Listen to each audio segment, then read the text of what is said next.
2.4 maddoota anniisaa. 2.4 maalummaa anniisaa. Dalagaa tokko dalaguudhaaf anniisaan barbaachisaadha. Wanta tokko hojjechuudhaaf yookiin dalagaa tokko dalaguudhaaf maaltu nu barbaachisa? Anniisaan barbaachisaadha jechuudha. Anniisaa malee hojii hojjechuu hin dandeenyu. Fakkeenyaaf meeshaalee sochoosuuf, wanta tokko ol kaasuuf yookiin sochoosuudhaaf, ba'aa baachuuf fi kanneen kana fakkaataniif anniisaan barbaachisaadha. Anniisaa hin qabnu taanaan hojii hojjechuu yookiin ba'aa baachuu fi meeshaalee adda addaa sochoosuu hin dandeenyu jechuudha. Kanaafuu anniisaan dandeettii dalagaa dalaguuti. Anniisaan dandeettii dalagaa dalaguu yookiin hojii hojjechuuti jechuudha. 2.4.2 maddoota anniisaa adda addaa. Maddoonni anniisaa maal fa'a? Anniisaan wantoota garaa garaa irraa argama. Anniisaan wantoota garaa garaa irraa argachuu dandeenya. Isaanis wantootni anniisaan irraa argamu maddoota anniisaa jedhamu jechuudha. Maddoota anniisaa kan jedhaman irraa anniisaa argachuu dandeenya. Maddoota anniisaa keessaa muraasni isaanii aduu, nyaata, boba'aa, bubbee, bishaan socho'u, hurka lafa keessaa bu'u, qoraan, haftee lubbu qabeeyyii yookiin baayoomaasii, cilee dhagaa fi kan kana fakkaatan. Maddoonni anniisaa kun aduu irraatii madda anniisaa argachuu dandeenya. Fakkeenyaaf kan akka soolaarii fa'a. Anniisaa soolaarii maalirraa arganna? Aduu irraa arganna. Nyaata ofii keenya fayyaa qabaannee taa'uudhaaf yookiin jiraachuudhaaf nyaatni nu barbaachisa. Dalagaalee adda addaa raawwachuufis haa ta'u, boba'aa akkasuma bubbee, bishaan socho'u irraa anniisaan elektirikaan argama. Akkasuma bubbee irraas ni argama. Boba'aa irraa konkolaataan tokko socho'uuf boba'aa barbaachisaa. Hurka lafa keessaa bahu akkasuma qoraan, haftee lubbu qabeeyyii yookiin baayoomaasii, cilee dhagaa fi kan kana fakkaatan irraa anniisaan ni argama jechuudha. 2.4.3 barbaachisummaa anniisaa.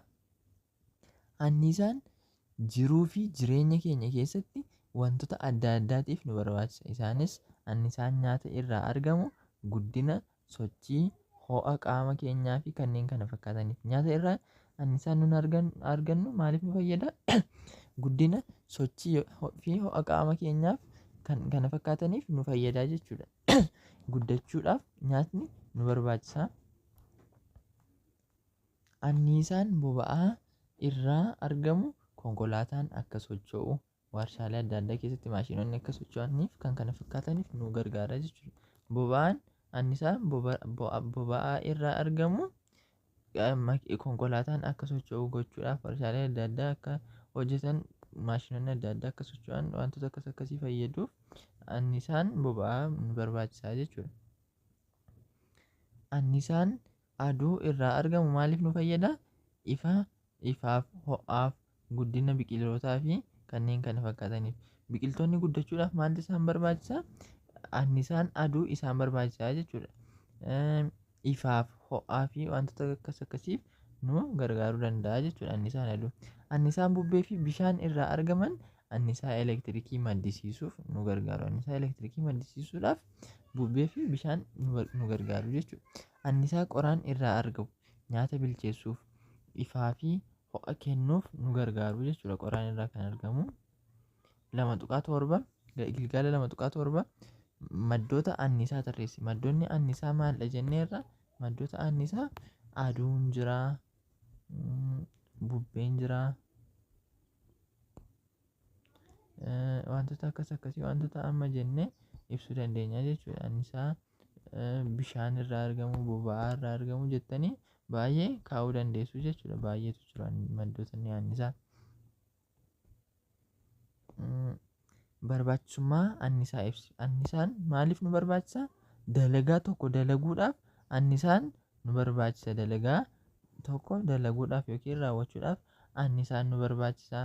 Jiruuf jireenya keenya keessatti anniisaan baay'ee nu barbaachisa jechuudha. Fakkeenyaaf nyaata bilcheessuu fi ifaa fi ho'a kennuu fi wantoonni akkasii wantoonni asitti jenne anniisaa elektirikii maddisiisuuf, guddina biqiltootaaf, ifaaf, ho'aaf wantoota akkasiif nu gargaara jechuudha. Barbaachisummaan anniisaa kanadha. 2.5 Sagaleedha. 2.5 maalummaa sagalee. Sagaleen akaakuu anniisaa ta'ee hollannaa wantootaatiin kan uumamudha. Sagaleen ta'ii gurraan mirreeffatamudha. Wantoonni sagalee maddisiisan hunduu madda sagalee jedhamu. Hollannaan sagalee adda addaa uumaa jechuudha. Hollannaan sagalee adda addaa, hollannaan wantoota adda addaa sagalee adda addaa ni uumama. Adda addummaan sagalee wantootaan uumamu kun furdina, dheerina, rukkina wantootaa fi kanneen kana fakkaatan irratti hundaa'a. Furdina sagalee yookiin dheerina isaa, rukkina wantichaa irratti hundaa'ee sagalee adda addaa qabaachuu danda'a jechuudha. Gosoota sagalee mirreeffannaa gurra namaa irratti hundaa'uun sagalee gosa lamatti qoodamuu danda'a. Isaanis sagalee dhagahamuu fi sagalee hin dhagahamne jedhamee sagaleen bakka lamatti qoodamaa jechuudha. Kan dhagahamuuf kan hin dhagahamne jedhamee. Sagaleen dhagahamu sagalee gurri namaa mirreeffachuu danda'udha. Sagaleen hin dhagahamne sagalee gurri namaa mirreeffachuu hin dandeenyedha. Kan gurri keenya hin dhageenye yookiin salphaatti dhagahuu hin dandeenye taanaan sagalee hin dhagahamne jennaan. Ni dhagahama taanaan immoo sagalee dhagahamu jennaa jechuudha.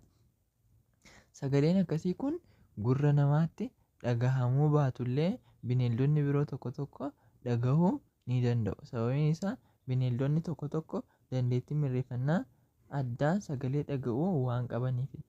Yeroo tokko tokko amma sagaleen tokko tokko kan namatti hin dhagahamne ni jiru. Kan namatti hin dhagahamne kun bineensota tokko tokkotti yookiin bineeldota tokko tokkotti kan dhagahamu jira jechuudha. Isaan dandeettiin mirreeffannaa isaanii sagalee addatti dhaga'uu waan qabaniif, waan addatti akka isaan dhaga'an waan isaan godhu waan qabaniif sagalee namni dhaga'uu hin dandeenye kan bineeldonni tokko tokko dhaga'uu danda'an jira jechuudha. 2.5.3 Daddarbiinsa sagalee. Sagaleen madda isaa irraa gara birootti deemuuf wantoota keessa daddarbuu barbaada. Sagaleen tokko madda iddoo jalqaba ka'eerraa ka'ee iddoo biroo ga'uudhaaf wanta keessa darbu isa barbaachisa. Wanta keessa darbu isa barbaachisa. Wantoonni sagaleen keessa daddarbu kun yaa'a jedhamu. Yaa'i kun immoo moolekiyuulota irraa ijaarama. Sababa hollannaa moolekiyuulota yaa'a kana irraan kan ka'e sagaleen yaa'a keessa darbuun gurra keenya bira gaha.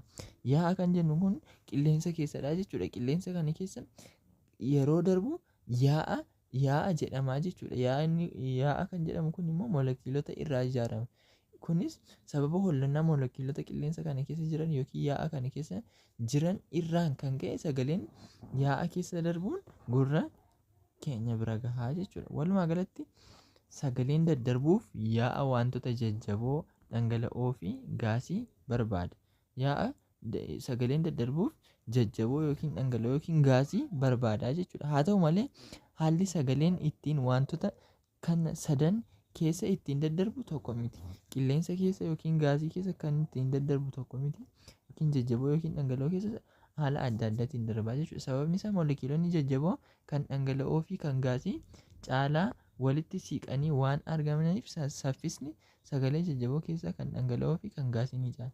Sagaleen jajjaboo keessa kan dhangala'oo fi kan gaasii caalaa jajjaboo keessa daddarbuu danda'a jechuudha. Maaliif moolekiyuulonni kan jajjaboo kun baay'ee kan dhangala'oo fi kan gaasii caalaa walitti siqanii waan argamaniif sagaleen jajjaboo keessa caalaatti ni darbaa jechuudha.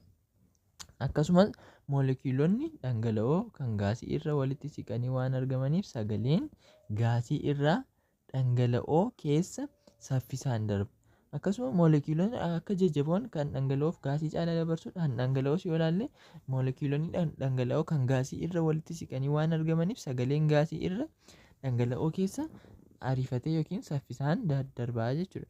Sagaleen vaakiyuumii bakka duwwaa ta'e keessa gonkumaa darbuu hin danda'u. Vaakiyuumii jechuun bakka duwwaa kan ta'edha jechuudha. Bakka duwwaa ta'e keessa sagaleen daddarbuu hin danda'u. Kanaafuu sagaleen vaakiyuumii keessa hin darbu jechuudha.